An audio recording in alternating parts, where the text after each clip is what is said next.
তাহলে আপনারা আজকে শিখবেন যে সিপিইউ রিভলিং এবং ইএমএমসি রিভলিং। পেস্টিং আইসি একরকম, পেস্টিং ছাড়াটা এটা জাস্ট কৌশল।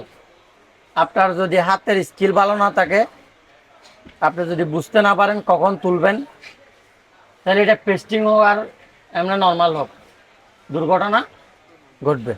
এখন কাজ শুধু বুঝিয়ে দিলে হবে না, কাজ আপনি একবার দুইবার প্র্যাকটিস করলেন ওইটার উপরে হবে না। আপনার থেকে এটার উপরে চর্চা থাকতে হবে, ওই কাজের প্রতি আপনার থেকে ভালোবাসা থাকতে হবে। বুঝতে পারছেন?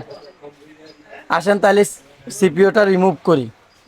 320, ঠিক আছে? তাহলে এটা 370-এ চলে যাব। এখান থেকে এইটা যেহেতু হিট একটু কম সহ্য করতে পারে, আমি হিট একটু কমাই দিব। ঠিক আছে, খেয়াল করেন।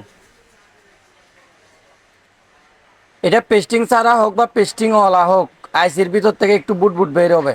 বুটবুট যখন বের হবে, আপনি এই যে যে দিক দিয়ে আর নাইফ আপনি দিবেন, ওদিক দিয়ে আস্তে আস্তে আস্তে আস্তে আস্তে আস্তে আপনাকে ভিতরে দিতে হবে, হালকা হালকা হালকা হালকা ভাবে। ঠিক আছে, দেওয়ার পর এই যে এভাবে দেওয়ার পর এই যে এরকম করে তুলে ফেলবেন। এখন আর একটু ক্লিনের জন্য আবার কি করতেছি, উইকটাকে চালাই দিচ্ছি।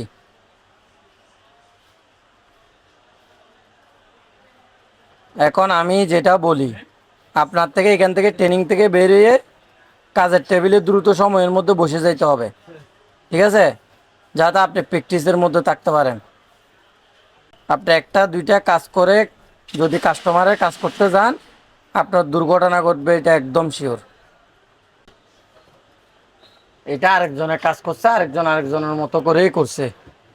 আমরা আমাদের মতো করে একটু ট্রাই করে দেখব ফোনটা অন করা যায় কিনা। আলহামদুলিল্লাহ, আমরা স্টুডেন্টের সামনে কাজ যেটা করছি এটা দেখতে পাচ্ছেন যে কমপ্লিট করছি। কারেন্টের লোডশেডিংয়ের কারণে আমরা কাজটা সময় মতো করতে পারি নাই, আর ফোনটাতে ফ্লাশ করতে হয়েছিল স্টোরেজ ফুল থাকার কারণে। আর আপনারা স্ক্রিনে দেখতে পাচ্ছেন যে ইএমএমসির অনেকগুলো বল মিসিং ছিল, যেগুলো আমাদের থেকে রিপেয়ার করতে হয়েছে। তো আমরা আলহামদুলিল্লাহ এটা কমপ্লিট করে ফেললাম।